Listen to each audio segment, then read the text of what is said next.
Everybody, and welcome to the very first of the Aus Indie Showcase winner panels. We have some really exciting games to present to you today.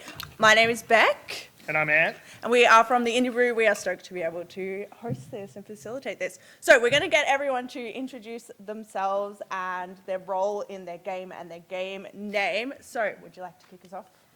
Hey, I'm Kane Maddox. I'm a proximate. I don't want to call myself a solo developer of it because I don't think solo developers exist, but I did make about 99% of the game.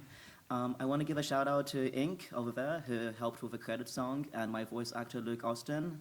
And yeah, thank you. So my name is Rowan Knoll. I'm making a game called Doggy Don't Care. I'm technically a solo developer, but I completely agree. I don't think they exist. So yeah, I've got some help with graphic design recently, 3D modeling, and I have an amazing composer that's been helping out. And I think I answered the questions that were asked. So. Yep. Hello, my name is, oh God, my voice. Sorry, everybody. My name is Sarah Willier. I'm part of the Aethermon Studios team. Our game is called Space Wreck Salvage. It's a tabletop game. And my part of the team, we're a two-person team. My part is co-creator, co-game designer, world building, narrative design kind of stuff, and general chaos. My name is Jason Toto Tam. I won the Indie Showcase showcasing Coffee Up. I'm making a bunch of other games as well. And yeah, I'm a graphic designer, solo game maker, though yeah, I always get help from other people doing rules writing and graphics and everything. Yeah, I think that answers the questions. My name is Brandon. I am the lead developer and designer on a tabletop game called Cartograph. My team's name is the Ravensridge Emporium, and we make a bunch of role-playing games, mainly in the solo role-playing game space, but we do all kinds of stuff as well. My name is Nick. Our game is Drift City Kings. Started off as a solo hobby type thing, and we ended up getting funding, so it kind of turned into something a little bit more serious, and we formed our studio Nonsense Machine with the help of funding. Big Screen, Screen Oz, thank you. Awesome. All right. Now, this is probably going to be the hardest question, but can you tell us about your game in 3 to 5 words or a sentence? Text-based corporate comedy horror. Okay. Love it. Yeah. Doggy Don't Care. I mean, it works. It works. Surely you add chaos into that. Command your space salvage crew. 5-star coffee shop. Nice. Map making, exploration, resource management. Feature creep the game. Awesome. All right. So tell us about what made you go into game development. I really love having a stable profession that pays well. No, I spent a while thinking about how to answer this question, and I didn't really come up with any good answers. I just kind of have wanted to be a game developer since the moment I was conscious. And I worked in the tech industry for a long while before I was like, I don't think I can do this anymore. And end up quitting and, becoming a game developer instead. And it's been, Yeah, so I have a similar story. I was a website developer for 10 years, and I decided that I'd had enough of that, so I quit and I started working part-time so I could work part-time on making games. And the more I delved into indie game development, I realized I'd found my niche because I feel like I am good. I'm okay at everything. I'm okay at graphic design. I'm okay at 3D modeling. I'm okay at sound design. And that's exactly what indie game development requires. It's you have to do everything, at least initially. So I really found my place, and I haven't looked back since, and hopefully I don't have to buy my game when it comes out. We'll wishlist it for now. I'm the opposite. I didn't actually see myself as a game designer at all at any point in my life prior to becoming one. I kind of almost got seduced into it because my co-creator had an idea and he shared it with me. And it just sounded like so much fun. I was like, I want to work on that. I want to tell stories in that space. I want to play in that sandbox. So that's what got me into game design. I come from a completely different background instead. So yeah, I've always wanted to make games ever since I was like, a teenager. Initially I wanted to make video games, made some crappy games back in the day, but then gave that up and went into the graphic design route. And for the past 5 years, I've been working in the tabletop games industry. Managed to do some graphic work on some Kickstarters, worked at a board game manufacturing company for a little bit, and then currently working full-time at Good Games as a marketing assistant. But then, a couple years back, I was like, you know what? I think it's time to give it a crack, and I think I can make some games that will fit the scope of like a solo game developer. And 3 games later, here we are. I don't think I originally wanted to be a game maker, but I think I had always done it and never realized that I super loved it until much later on. I think I originally wanted to be a musician for a very long time. And then I sort of realized maybe in like my mid-20s that I was like, I actually don't think I like playing music in front of people at all. And so my friend, who's now one of my partners for the Ravenswood Emporium, he was like, why don't you just try joining in a game jam and just see what you like? Because he was super into the TTRPG space at the time. And I was like, oh yeah, sure, I'll give it a go. And then immediately it like clicked, like something switched in my brain. And I was like, oh, I've actually always done this. And this is awesome. Why don't I just keep doing this instead of trying to do music? So that's where I am. Pretty boring for me. I just played Super Nintendo a lot as a kid, and I guess from there I just decided I would like to make games. But at that time it kind of wasn't really, it was like a pipe dream. It wasn't really like something you could just go and do. So I just used to make games for fun. I started with RPG Maker 2000, which I still love. And I guess I just made games as a hobby for the next 15 plus years until, we went for funding and kind of proved to ourselves that it is viable to make a business out of it.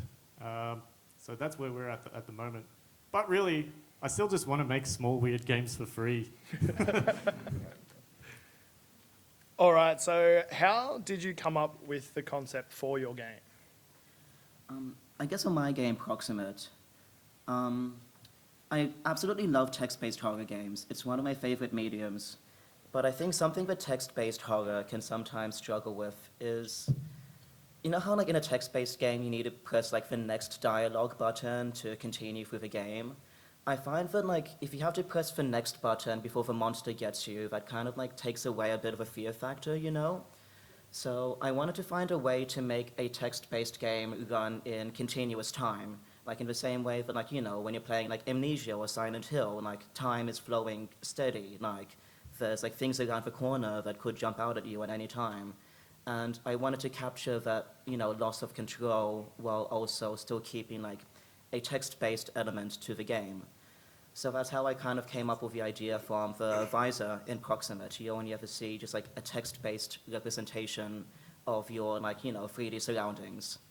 And that's just like the way that you navigate the game. And I think it kind of like captured that feeling of like there's something being lurking around the corner that might get you at any time while still keeping the game in text. So it's like reading a good book with a jump scare that actually happens. Yeah. Yeah. So I was working on a game before Doggo Don't Care that was a little bit like heavy and serious. It was revolved around grief, and I got a bit too deep into that, so I needed a bit of a relief from that and to be a bit less serious in life. So at the same time, I just happened to be about to adopt a dog with my wife, and I had this like, not anxiety attack, but I was just really anxious about what the dog might be like in our little unit. And I was like, what if he pees on our couch and we have to buy a new couch every 2 weeks, like $2,000 a pop? And I just had this like irrational fear of like what he was going to do and if he would like annoy the neighbors and stuff. And so I was looking for another game idea to, lighten up my game dev journey.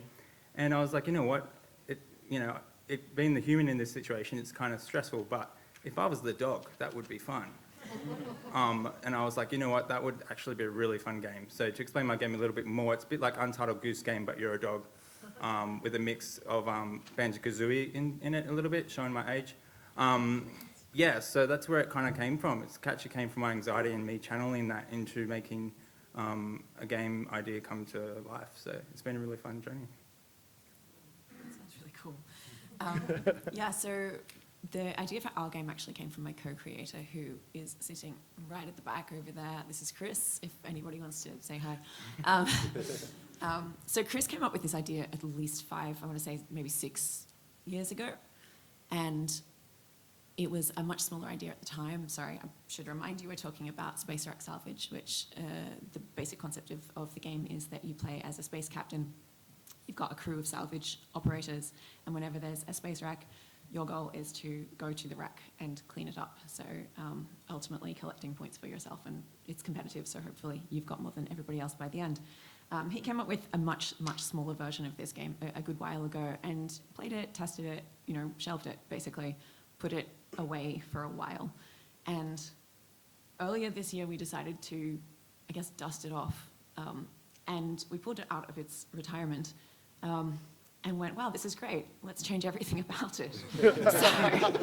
So that's kind of, like my role in it per se, which I think was actually the question. My role in it was basically chaos creator, right? So like to say, hey, I don't like this. Let's make it more weird instead. Let's make it more playful. Let's add extra problems. And then Chris's role is to fix all the problems I create. So, yeah. So for my game, I used to be a barista for the past like 10 years or so. And when I was making coffees, there was this game I used to play with customers where like I tried to memorize either the name and the coffee orders, but some customers I remember their names, some customers I only remember their coffee orders. It took me a few days for me to put the two together for me to get the orders right. So this was inspired by that, but then, I was also exploring like folk games. My favorite game of all time is called The Mind, and it felt like a modern day folk game. And I wanted to explore that with memory mechanic. And put 2 and 2 together and like turned it into a coffee shop experience in a box. Awesome. Cartograph sort of came out a time when the COVID lockdowns were like happening. And I had like a regular D&D group that I was like playing with that we weren't able to sort of catch up and play together anymore. And so I got really into like solo role-playing games. And when the lockdowns were like starting to lift, I was like, you know what? It's finally time. I can get my group back together. I can start playing D&D again. I'm gonna like create an awesome world for us to like play a homebrew D&D game in. It's gonna be sick. And then I sat down with like the blank map page in front of me to create like a world map for the setting. And I sat there for like an hour, like, man, how the hell do people make maps? Like, this is so hard. And so I sort of thought, if I can gamify making a map, then I can trick myself into doing all the world building without like having that writer's block thing. So I kind of like took it on as like a project just for myself. I wanted to make the game so I could get over this hump and actually make a world for our D&D group. And turns out I never actually ended up playing in that world or making that world because I got so engrossed in actually making the game that we never ended up catching up together to play D&D again. But I got a good game out of it, so. I'll keep it vague because the game Drift City Kings is there's so much in there that it came from so many different places, but really it's really just a string of silly thoughts and things I find funny, or things I see or do or experience that makes me laugh, and I kind of just let it stew in my head for a year or two. And then I just put it together into a game, and then I added cars in. That's the very dumb, simple explanation. And why cars? Because I know nothing about cars. I don't particularly care about cars, so I thought it would be fun to make a game about something where I could just make things up and pretend I know what I'm talking about. Because, if you make a car game, people who know things about cars are going to tell you you're wrong in every way because, So, whatever. Awesome. All right, so this might be a bit of a tricky question to answer, but what have been some of the highs and lows of the journey of developing your game? Probably the low part of developing my game has been the entire game. It's so hard to point to like any particular part of game dev that's like the difficult part because it's kind of the entire thing. I don't think there was like a single month during the 2 years of development on Proximate where I wasn't having a mental breakdown about something, Like I would find a bug in the game and I would spend like multiple days trying to fix it and just getting nowhere, and I would be, this is it. This is the thing that finally kills the game. I'm not recovering from this. And then 2 weeks later I would figure out the bug And then the next day again, there'd be another thing where I was like, this is it. This is the end. I think just 2 years of that was the process of making the game. I think especially like towards the end, when I was like so tired of working on the game, and like the finish line was like just right in front of me, and I was like on my last legs trying to get to it and to publish the game. That was like the last few months were some of the most challenging. But yeah, the hardest part of game dev is making a game. In terms of the highs, I think one of the best things for me was getting fixed screen funding. When I found out that I had gotten funding, I just sat down and cried for a few hours. It was, yeah, it was really good. And just like getting to showcase the game, to like be in front of people playing it, has just meant everything to me. It's so good. I'm so glad to be here. So it was all worth it in the end. It was all worth it in the end. I think the AGDA you won the other night was probably pretty memorable too. I'm an award-winning game developer now, officially.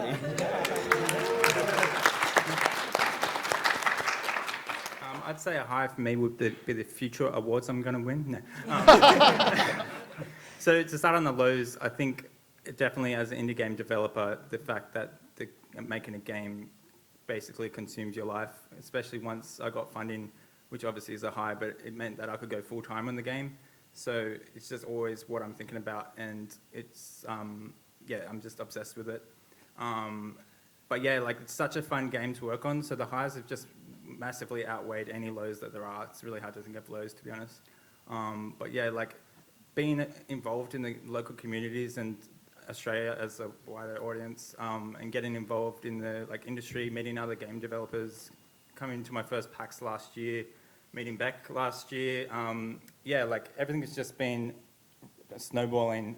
There's just so many positives in making this game and just being an indie game developer. It is a long, hard road, but I feel super lucky to be doing what I'm doing, especially full time. So I'll have a lot more highs hopefully coming up, and yeah, try to focus on those because there's enough negativity. You should try being an indie game developer, it's fun. Yeah, I'd actually second that. It's quite a nice community, I think. Like, I don't know exactly what it's like on the video game side, obviously, but on the tabletop side, I mean, Jason can attest to this as well. You know, a lot of us know each other, and I think there's quite a lot of mental support from each other. Like, we want each other to succeed, which I really like. That wasn't the question, was it? Let's get back to the question. I'll start with the highs. I would say this, for us, for this particular game, is a high. We haven't been working on this game very long. What would you say, Chris? 6 months? 3 months? I'm not even sure. 3 months, maybe. So for us, this PAX Aus win is really exciting. In terms of the lows, again, we haven't been working very long on this, so I think we're kind of okay, but actually there's a really big challenge ahead of us, so I could talk about that. One of the things that you find with playtesting games, which is obviously a really important part of the process, is that playtesting groups are really good at knowing if a game is fun, but they're not great at knowing if a game's balanced. You really kind of need data for that, right? So one of the things we're planning on doing with this game is creating an AI neural network that can play the game over and over and over and over again until we have some of that data to make sure that, like, we've got, what is it? I think we've got a cast of 44 characters, and trying to balance 44 characters against all the other 43 is a lot. So that's something I'm not looking forward to. But yeah, hopefully a little bit of modern solutions can help with that. But that's a challenge we've got coming up. That all sounds really impressive, so. Oh, that's Chris. That's Chris. Like, all the props to Chris. He's brilliant. Yeah. Alrighty, highs and lows. When I launched the game, I did a big launch party for it. I did like a big, community activation at the Burwood Community Centre in Sydney. We had like 50 people come through to launch the Kickstarter and like celebrate the launch and stuff. So it was really cool. And then out of that, yeah, everyone was like, "Hey, when's the next event?" And I was like, "Oh, I don't know." And then ended up creating like a little community gaming group there for like every 2 months, running like a little mini game convention. So it was really cool that like game like ended up like building up a community. And the low point, not really too many low points, but I guess the game almost didn't get funded. So when I launched the Kickstarter, I had like a 5K goal for it. And it didn't get funded until like the final 4 hours of it. Where, yeah, so it did start off really great, but yeah, didn't, and then, final 4 hours, it was just like, oh, I made it, literally, it was like $50 over, in the end, so I could actually get the game made. So, yeah, Made it in the end, though. made it in the end. Yeah, that's good. I think a low for, I'm going to start with the lows. When we did our crowdfunding for Cartograph, my partner and I are like dice makers by trade. So we make a lot of handmade dice for like Dungeons and Dragons and stuff. And so we're like, oh, we'll make some really cool like custom dice for the game because you use dice to roll onto to a blank page and generate a map. So we're like, yeah, we'll offer it as like a deluxe thing. You can get some handmade dice, bespoke. It'll be really cool. We'll just offer like 50 sets. And for context, it takes a really long time to hand make dice. And so we should have totally not offered that many. So we ended up having like 400 individual dice to make. So I remember like during the Kickstarter, just being like, oh, I didn't think people would actually want these deluxes. They're actually going. That means we actually have to make these dice. And then for like 2 months after the Kickstarter, my partner and I were just like locked in the art room making dice for like 11 hours a day. And that was hell. That sucked. What do you make them out of? Resin. Ooh, okay. Yeah. So it's a lot of safety equipment and a lot of polishing and stuff that's just so time consuming. So that was definitely a low. But the high was like, I'd made a lot of like role-playing games, small little zines and stuff like that I never actually got produced into like a physical thing. They were just PDFs online. And then having this like crowdfunder succeed, having the physical book like arrive at my house where I was like, this is a physical product that I have like burst into the world. It was surreal to have that. It was such a cool moment. So like that was a high. Coming to PAX, I was absolutely a high.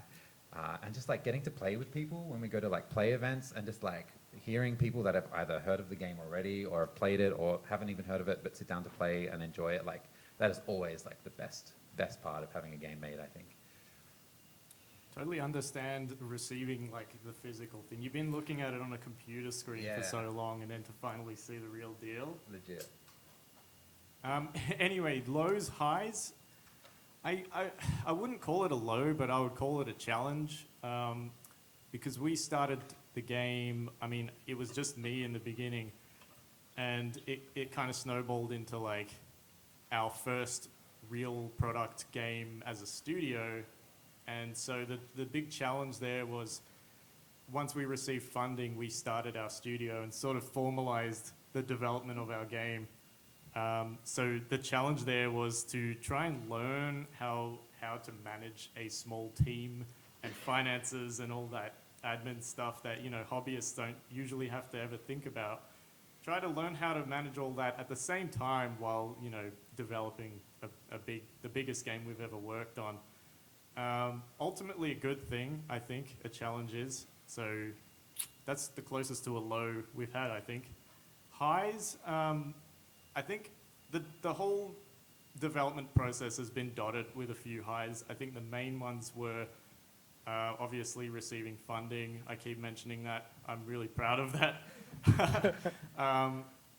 And, you know, I think today PAX is a big one for us. I've never done a PAX before. It's been on the bucket list. It is exhausting. I want to go to sleep right now, right this instant. But And, no, and it's only day one. You too? Yeah. We need to get some beanbags in this expo hall. Anyways, yeah, so being invited to showcase our game at these giant conventions, that's crazy. That wasn't on the cards at all when I started this game, so yeah. Beautiful. What advice do you have for any aspiring indie devs that are looking to start their game or are through their game? I think my number one advice for being a game developer is to just make a game. Like, make a game and show it to people. It doesn't matter if it's only a minute long. It doesn't matter if it's ugly. It doesn't matter if the sound effects are janky. Doesn't matter if there's no music. Doesn't matter if the code is garbage. Doesn't matter if you're embarrassed to show it off to people. Be embarrassed. Game development is embarrassing. Just make a game, keep the scope small, take a game idea, half it again, and just do what you can to get that out into the world. Because, yeah, like, I don't think your first game should be more than 15 minutes long, honestly. Like, if you're working on your first ever game and you've been doing it for a few years, maybe stop doing that, take a step back, make something smaller, just like get that out and show it to people. Because like that kind of like, that process of having made a game start to finish and then like putting it into people's hands and getting feedback from them is just like so invaluable. And like the quicker you can do that, like the more you can learn and the more confident you'll feel with making more things in the future. So yeah, make a tiny game, make it right now. Good advice. Yeah, completely parrot all of that. It's all great advice. The only thing I would add to it is indie game development is really hard, especially if you do it solo, so be ready. But one of the things that keeps me going and has got me to where I am at the moment is when the challenges come up and you look at something and you're like, oh, holy moly, that's scary, or that's really hard, or oh, this might be the moment where I give up. That is the exact time when you have to push yourself to get over that hurdle, because everyone is going to come across those types of hurdles. And if you can be the one to push through that barrier, suddenly you're part of the minority, and suddenly you're the one that's going to be inspiring people to do what you do. So when the challenges come up and you get scared, remind yourself, you know, maybe only 20% of the people who find themselves in this situation I am now, only 20% of the people might get through this. So if I can do it, I'm part of the 20%. I don't know if that's all facts and real, but that's what I tell myself, and it actually really helps a lot. So now, yeah, so I just keep reminding myself of that, and it works for me, so I hope that helps someone out there. Yeah, I would agree. That's also, yeah, I'd agree. Both really advice. My suggestion, which applies to both video games and tabletop games, is to consider the audience experience really early on in the design process. I think this is something that often gets left behind. So sometimes people will think of an idea and they'll think, oh, I want to add this mechanic, I want to have this, you know, sound equipment, or like, you know, I want to have this outcome, but they're not necessarily considering what do you want the experience to be of sharing in that. If you put that in front of somebody, the most successful creative work, I think people have thought about it from the other side, from the audience side. So they have an idea of what they want somebody to get out of it or to feel out of it. And if you can bring that early on in your design process, I think the result can be more rich and more satisfying. So that would be my advice. Yeah, big fan of starting, having small projects and just keeping small scope and just finishing a game. Like all my games I've made, I've been making games for the past 2 years now, all small and manageable, and being able to finish on time, because making games is hard and it's expensive, and the mistakes will be super expensive. So better to start it small than on a big project. I know so many game developers who started big and had like a massive game with like lots of money funding it, but they haven't been making more games since, because just some mistakes that happened throughout the process. So it's a bit scary when that happens. So I'm a big advocate of like starting small and then building on the next game, making it a bit better. And when you start small, the mistakes are smaller, and the mistakes are smaller and less costly.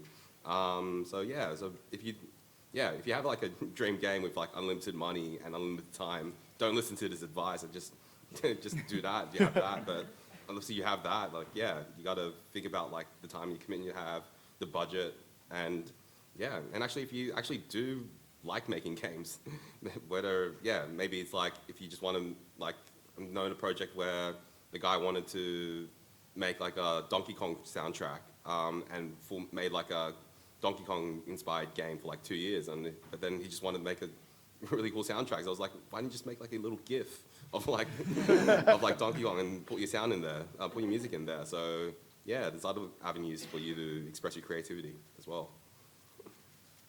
Oh man, that's also good. Yeah, this question gets harder and harder as it goes. I know, I'm like right? so glad I was second. Good luck. I think I would say don't be afraid to reach out to like people you idolize for help. I don't know if this is true in the video game industry, but I know in the tabletop industry, it's actually surprising how many like big names I've like emailed or like sent an Instagram message to that have like responded to me and like given me advice. Especially like in my earlier days where I was like, how do you run a Kickstarter? And I was just like, I'll just reach out to one of the most successful Kickstarters that I've seen in TTRPGs. And the guy emailed me back and gave me like a bunch of advice and stuff. So don't be afraid to reach out for help. Like, no game is ever made alone, as was said down the table there. And, you know, just don't be afraid to send an email to someone, because the worst thing that happens is they don't reply. But the best thing that happens is you get life-changing advice that'll totally help your project.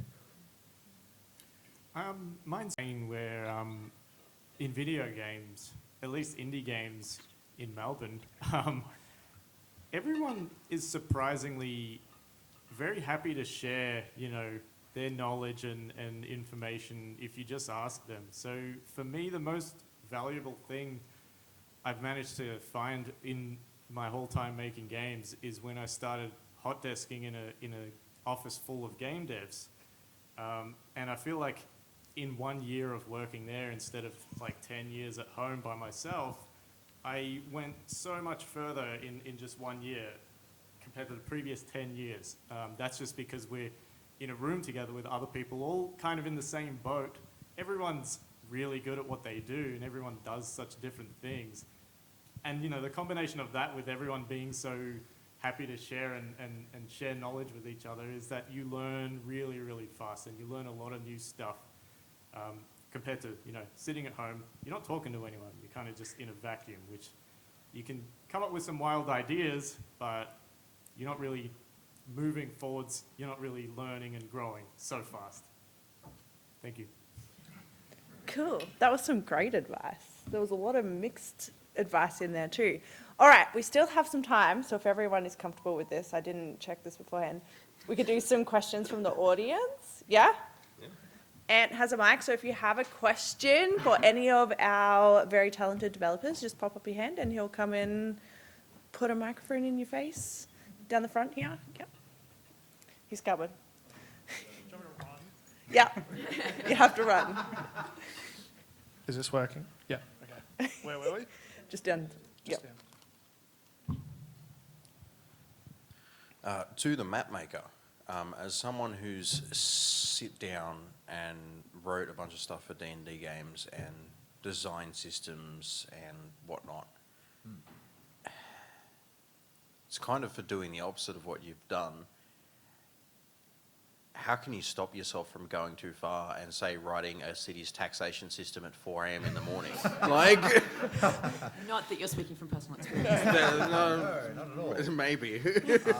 I feel like game jams are a really invaluable tool for teaching you how to like scope your projects, especially ones that are like timed. Like, you know, I know it's very popular in the video game industry. You've got like a weekend or like 48 hours to like bash out a game.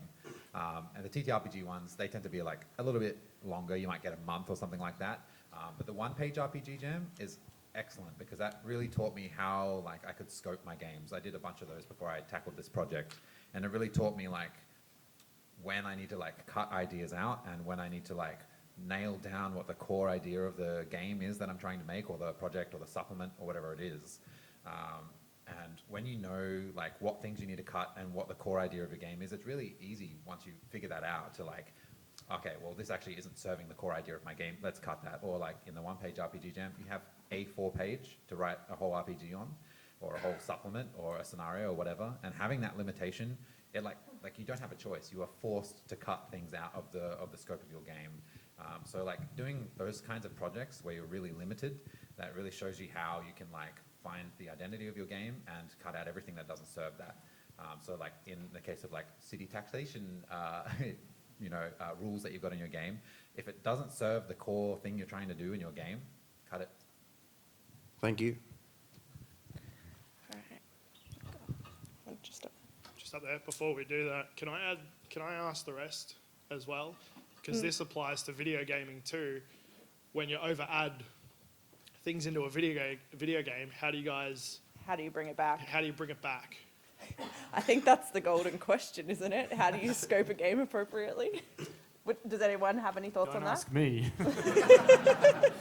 Well, personally, I like to add like artificial constraints and to limit the scope. Like with, for example, like finally do any champs. This started as a challenge to create an 18-card card game with some dice, and that was my limitations of that, and how do I get all that happening with just 18 cards.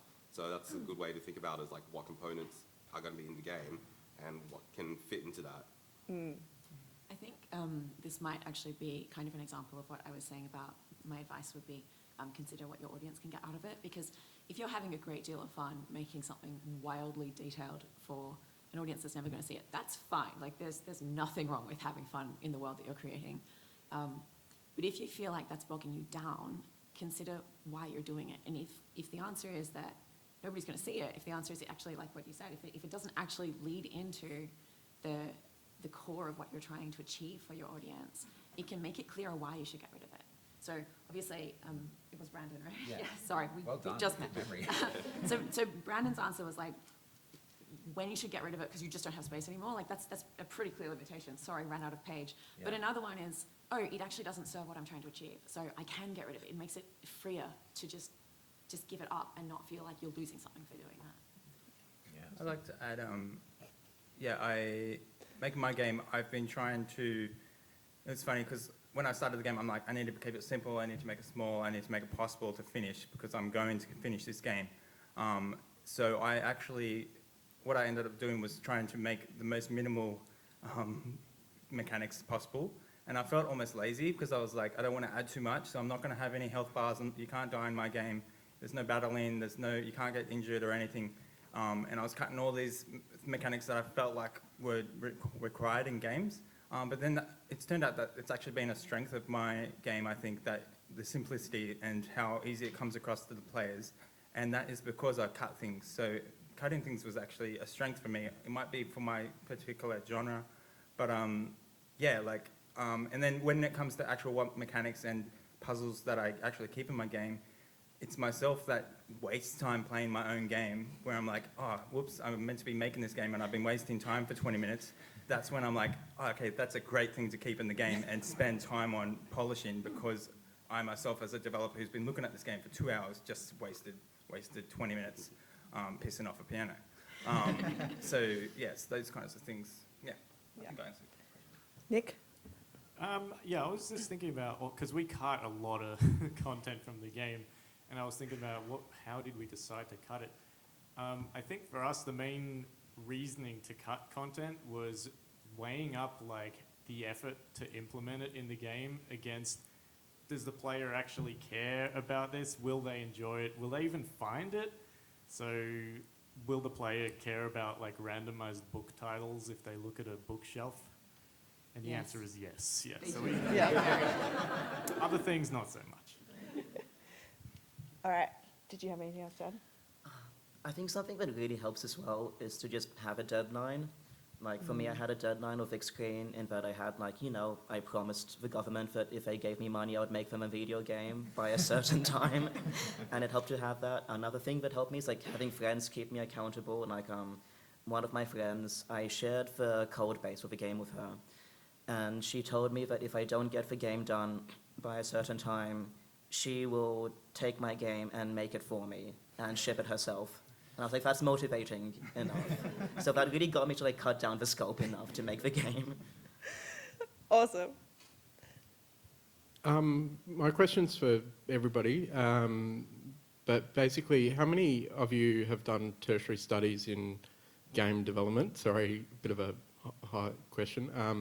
And do you think that that's something that a game dev should sort of try and do, or can they kind of get into the community just by building small games, or attending sort of social events, or I guess sort of two sides to the coin. If someone should do tertiary studies or try and get into it themselves or by themselves, depending on obviously if they've got the skills for programming or these sorts of things. I suppose a lot of us spend. Can I clarify, do you mean video games specifically, or tabletop, or anything games? Any game, tabletop or otherwise, yeah. Yeah. Has anyone done tertiary study? I haven't. My initial response to that would be yes, you can absolutely get into games without studying at a tertiary level. I would also argue that studying at a tertiary level, regardless of whether it's games, is still very useful, and just generally, I mean, pretty much every game here, it's not about the game. The game isn't about making games. The game is about everything else, right? The game is about dogs, or the game is about, map making, or, I'm sorry, I actually don't know what your game is about. Haven't you been listening? reanimated corpses? Right. So, like, presumably did not do studies in reanimated corpses. I don't know. don't Maybe know I'm that. wrong. You don't I know don't. I don't. So I'm making assumptions. But yeah, basically, obviously, studies is really helpful, and just keeping your mind open. I heard this great quote the other day, which was actually about fashion. So you might think not very relevant, but basically the argument was, how can somebody get good at fashion? The answer was, do anything but fashion. So really keep your mind open and explore everything you can. In terms of actually how you'd get into it, I mean, I think we've got at least 3 people who've already said that the community is really welcoming, and just start making a game and then reach out. In the tabletop scene, at least, there is a group called Tabletop Game Designers of Australia. They've got a Facebook group. You can just join the Facebook group. You don't have to prove any credentials. That applies to everybody. And you don't even have to be making a game when you do so. You can just be there. And like Nick, I think at the end said, if you're in a space with other designers, you get to learn a lot from that as well. You can absolutely get involved, even if you're not tertiary qualified for this job. In fact, if anything, I would say more, at least tabletop designers aren't tertiary qualified for tabletop design than otherwise. Make of that what you will. But I think that what we do instead is we bring other skills to the process. So for me personally, I have a background in performing arts, which is why I very much consider the audience perspective of what we're doing. It's also why I consider what it means to be a kid looking at games, because I've worked with children before. Like, these are things, these are the skills that we bring in, like coffee, right? Jason brings coffee skills into what he's doing. It's inspirational. So, sorry, that's too much. I'll talk. But also speaking, so also speaking of skills, there's also like a bunch of other skills you also need to figure out as you go making the game. It's not just game design, but then like you got to figure out how to do marketing. You got to figure out how to, like for board games at least, like got to figure out the logistics and the shipping and like, yeah, what does RIP mean and stuff. So there's more to it than just like, yeah, learning game design itself. And it's great to do it at a tertiary level. There's some skills and stuff that you'll develop there. And I did a little bit of that when I was in university. But there's also got to be a bunch of other skills that you have to learn as you go. And if you can get it at any educational level, you'll have an advantage over anyone. Yeah, I feel like tertiary, I can't say the word, but tertiary, Tertiary. tertiary, that's the one. I feel like, specifically for video games and indie game development, it might be different for AAA path, but as an indie game developer, I feel like that going to university and doing game design is actually a dangerous path, because it would, for me anyway, it would create this mentality that like, okay, I'm learning how to make a game, and when I'm finished studying, I'll be able to then pursue it. Whereas there's always going to be problems. It's always like indie game development is a problem-solving thing, and I've literally just been making everything up as I go, learning everything as I go. This is my first 3D game, and going to college, I may learn some, of the hands-on stuff, but what's actually valuable and moves you forward is pushing through, like I said, pushing through those challenges and just making it work and making it happen, regardless of how difficult it is and what things you haven't studied. None of that matters. It matters, like, can you finish a game? Like, not many people can, and that's what I always come back to. It doesn't matter what you've studied or where you've been. It's all about what you're going to do with what's in front of you, and yeah, that's it. Yeah. I dropped out of uni and it was the best thing I ever did. So did I, actually. I dropped out of uni too. So good.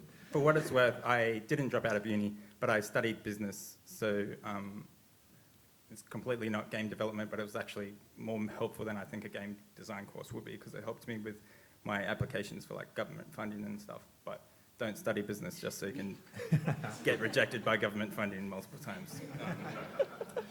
I sort of similar. I did multimedia, sort of games adjacent, I guess, and it helped a lot with games, but it wasn't particularly specifically a games course. I don't even think we could do games courses back then. It might have been the first year they like brought them into the uni. But and I remember thinking back then, if there was a games course, I would still do a multimedia course. Just seems like a more stable choice for the future.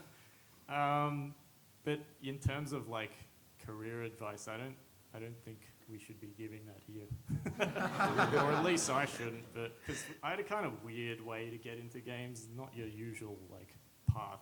So it's excuse my ignorance, what does multimedia entail as a course? Well, they changed it. They changed it to digital media and like a Bachelor of Arts or something. But it's, I don't know, video, audio. Just Right. everything. I don't remember. It's all a blur, and now I'm sitting at a table in this room. Awesome. Do we have any other questions? Yeah, down the front. Come on, Ant. Run it. Get your steps up. My weekly exercise. I suppose this follows on from the advice about keeping in mind the audience's perspective, but this is a question for all of you, I suppose. How do you figure out, I guess, your target audience, and specifically, how do you figure out what the audience is actually going to want versus, like, what do you want, but maybe that it's not good for the audience? Like, what's the process there? I would say it's never too early to take your game to local events. Like in Sydney, we have an event called Beer and Pixels, which we all meet up at a pub once a month, and everyone plays each other's games.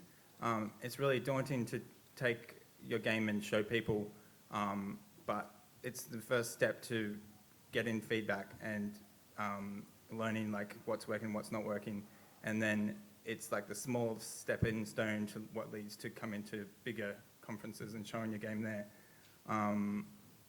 Yeah, so I think you were talking about like, actually I've forgotten what you were saying. But, I think you answered it pretty well. Okay, cool. Yeah. I think one of the things to consider is what is the, what's it called, like the core game loop. What are you actually trying to develop with your concept? And that will change from game to game, from media to media. You're absolutely right.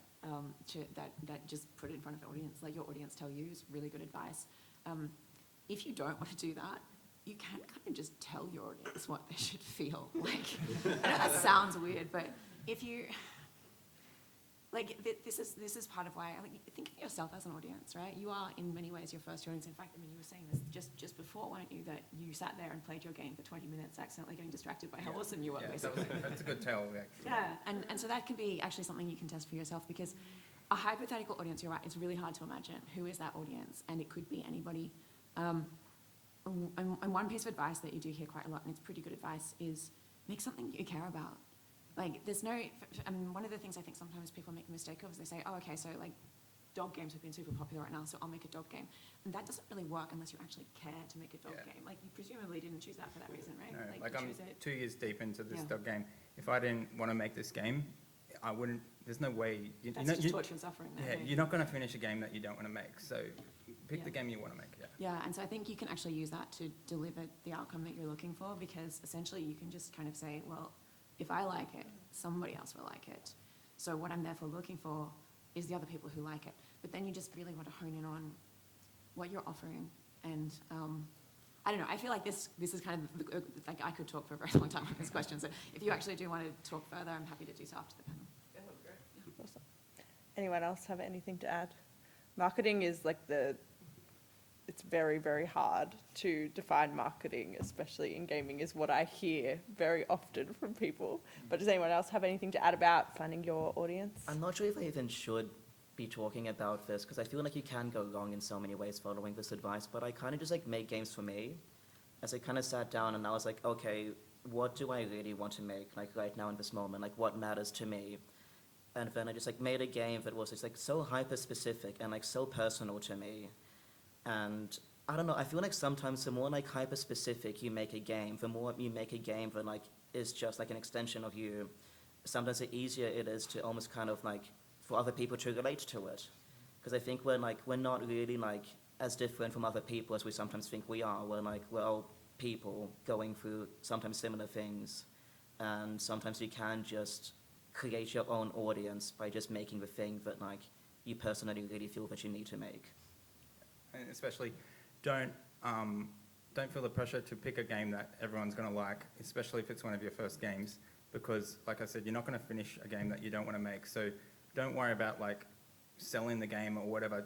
Worry about finishing the game. So if you're going to finish a particular game that you think that no one else is going to like, just make that game first. And as I said, get it in, like take it to places and show people and break that ice, and it gets easier, and yeah, you get into like a rhythm, and yeah, so just always put yourself out there and just keep going. Yeah. Cool. All right, we probably have time for one more question. Yep, we have a few hands. You get to choose, Ant. This is on you. Holding out on Rock, us. paper, scissors. Nah, we don't know. Oh, now you're both saying that. I just want to know. Closer. Fight to the death. I just want to ask, blah, blah, blah. Where are your games on Steam? And what are the names again? Yeah, sure. Drift City Kings is on Steam. Yeah, Proximate on Steam and itch. Yeah, Doggy Don't Care on Steam. I'm a tabletop game, so no. Not on Steam, but you can find it on tototam.com.au. And also like Good Games, Mind Games, a bunch of retailers in Australia. Cartograph, you can find it on our website, theravensridgeemporium.com, and the PDFs and stuff are on itch as well. Awesome. One more? Yeah. That was quick. That was good. That was a good one. That was efficient and valuable. I just want to know, did the dog pee on the couch? My real in life dog? Yeah. Yes. So like when we first got him, he was like we rescued him, so he wasn't desexed at the time. So what came with that was him marking his territory throughout the whole thing. So it was a nightmare for 3 months where he just pissed on everything, and I was like, I told you this was going to happen. Does that all become tax deductible when you replace it now? Well, I wish you had told me that back then. Yeah. But yeah, yes, he definitely did. But otherwise, he's been good. So inspiring, though. Yeah. All right, I think we'll wrap it up there. What better note can we leave it on than real life experience? Thank you everyone for coming. Big thank you to all of our showcase winners. And all of these games are on the floor in the Aus Indie Showcase section. You can't miss it, so definitely go and check them out and ask all your questions and play their games. Cool. Thanks very much.